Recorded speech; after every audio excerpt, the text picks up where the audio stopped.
Yo guys, what's going on? Robert Warshack here. We're going to be going over the free new decks that you get or the returning player decks from Whizbang. Each new expansion obviously gives you new decks. They have 6 decks that you can kind of loan for a week and then you finally pick one. If you've gotten a loaner or a free deck before, you can still get another one by being not active in Hearthstone for 90 days. So again, returning player decks to kind of get you caught up and get a high tier 2-ish deck for free to get you started. Again, you get to have 6 deck choices and you can loan any of them out. Like, you can pretty much play all of them for a week and then you finally decide on one. So in this video, I'll be going over basically all the decks and which ones are the ones you should lean towards, because there are some ones that are not that good. So the first one's going to be the Excavate Plague Death Knight. This is definitely one of the better of the decks. This is like a tier 1 deck right now, minus just a couple cards in the deck. But this is pretty much what you're going to see on ladder with the people that really want to win. So this card has no new cards in it. However, all the cards in it are very good, and this deck is very strong right now. It just does what it does, and that is put a lot of pressure on the board, put plagues in your opponent's decks. The main focus is this Hell Yeah, which is a 4-mana 4/4 Battlecry. Shuffle all 3 plagues into your opponent's decks. Plagues they draw this game are unending. Means your opponent's just going to keep drawing plagues in, and then when they draw it, it shuffles it back into their decks. It also has a lot of pressure. It also has stuff like Reska in the deck, which is like a steal your opponent's card. It has Prison of Yogg-Saron. It has the Excavate package to resummon either the Reska or the Chained Guardian. I mean, this deck's just really good. A lot of ways to kill your opponent, and very popular on ladder right now. Scrolling down to Earthen Paladin. So while Paladin is really good in Hearthstone right now, it is not this deck. There's a lot of the cards in, and on top of that, there isn't a lot of cards in this deck that is found in the good Paladin deck that you're going to want to play. So sometimes, even though the deck isn't right, it's giving you a lot of the cards to build the really good deck that you need, whether it be a couple legendaries or a couple epics.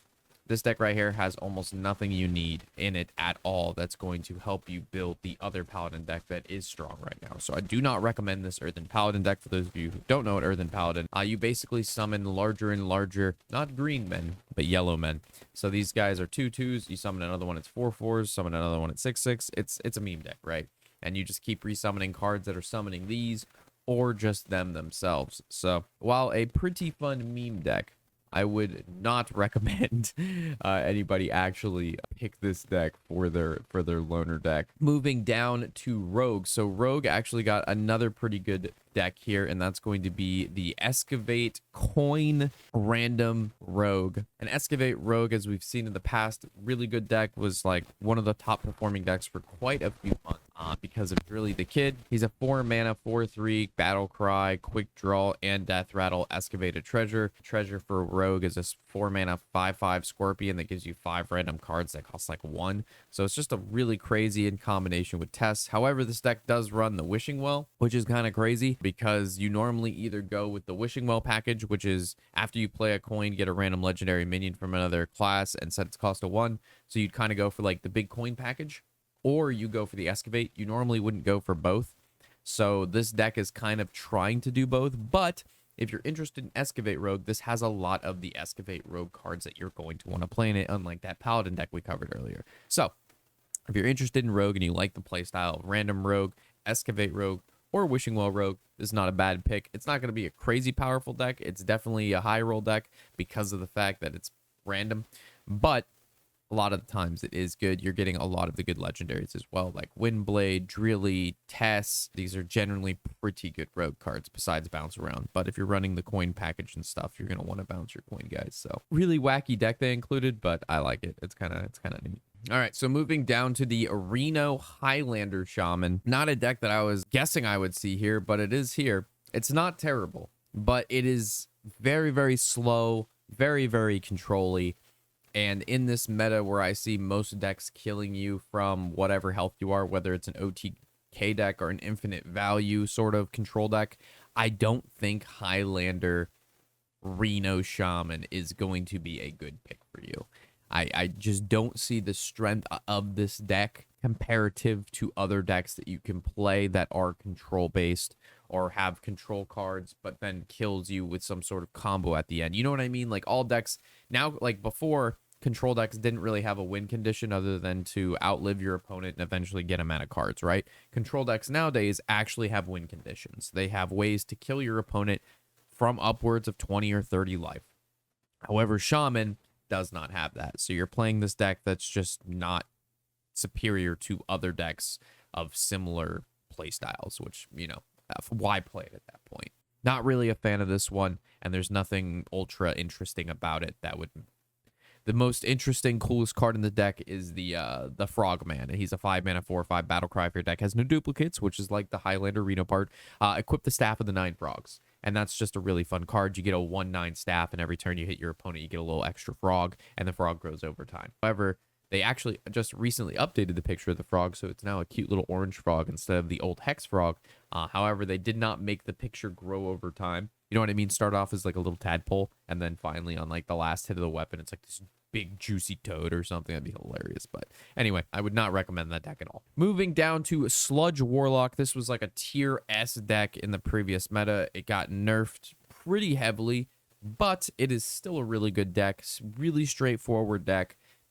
Really good. Doesn't really run any new cards in this deck at all. However, I think this is a good starting deck for those of you who want a very fast-paced, fairly simple deck to play. It revolves around, first, the fatigue package, which is take fatigue damage, gain that much health and attack. So you're like taking damage, but you're getting bonus effects from it, whether it's like this imp, and then you're powering up your crescendo, which is take fatigue damage, deal that much damage to all enemies, including your opponent's face. So you can get a lot of damage that way. You have the crazed conductor, which is part of the fatigue package. Take a fatigue damage, summon that many imps. So you get to summon a bunch of imps, which is the whole board your opponent's going to deal with. If they don't deal with it, you kind of just win. But then we have the sludge package. So this is the point of the deck, and it's the 2-mana 3/2 battle cry and death rattle. Put a barrel of sludge at the bottom of your deck. You've got another guy that, you know, whenever this takes damage, get a barrel of sludge and add the other one to the bottom of your deck.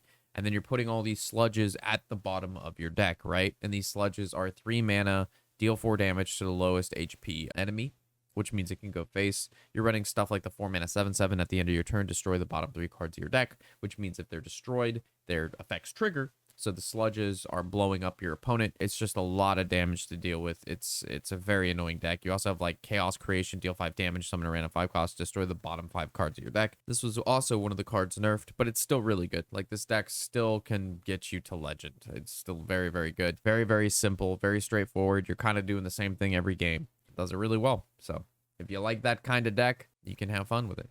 So moving down to Odin Control Warrior. So this is a control deck that I do recommend because you actually can kill your opponent with it, because you actually have win conditions, which is good. Definitely highly recommend. So we have Odin, which is for the rest of the game. After your hero gains armor, they gain that much attack for the turn, which is a huge game ender when you're playing stuff like the heavy plates and you have stuff like Craftsman Hammer out and Shield Block, Bash. I mean, there's a ton of ways to get armor in this deck. You get yourself some juicy attack and you swing and just kill your opponent. You also run stuff like Ignis, which gives you a weapon, which can have Wind Fury and comboed with your high attack. You hit your opponent for like 15-15, 20-20. You can deal upwards of like well over 40 damage to your opponent. I see Yogg in the deck as well, which is kind of crazy. Fun card. Deals with stuff, kills your opponent's board, whatever you kind of want it to do, it can do. You run Talin. The reason you want to run this card in this particular deck is because it gets Yogg, which is good, but ideally you want to use it to get Odin, right? So you just get Odin faster, which is really good. This isn't the best warrior build by any means. The new one runs a couple new cards in it, but they're not that expensive and it's not that crazy, but this is pretty close. Again, you can hit legend with this deck, do just fine with it. And then keep in mind, it's definitely going to be a little bit harder than that the Sludge Warlock deck to play and stuff like that, just because every turn you're going to have a lot of options. And a lot of the decks that they're easier, it's just like you only have 1 or 2 options per turn. Warrior, you're going to have a lot of options per turn. So these are all the loner decks. That's kind of my breakdown with them. And yeah, if you have any questions, comments, or concerns, feel free to leave that in the comment section below. That's what it's there for. And I'll see you guys in the next video, of course. I'm Robert Warshack, and happy whatever the hell day it is.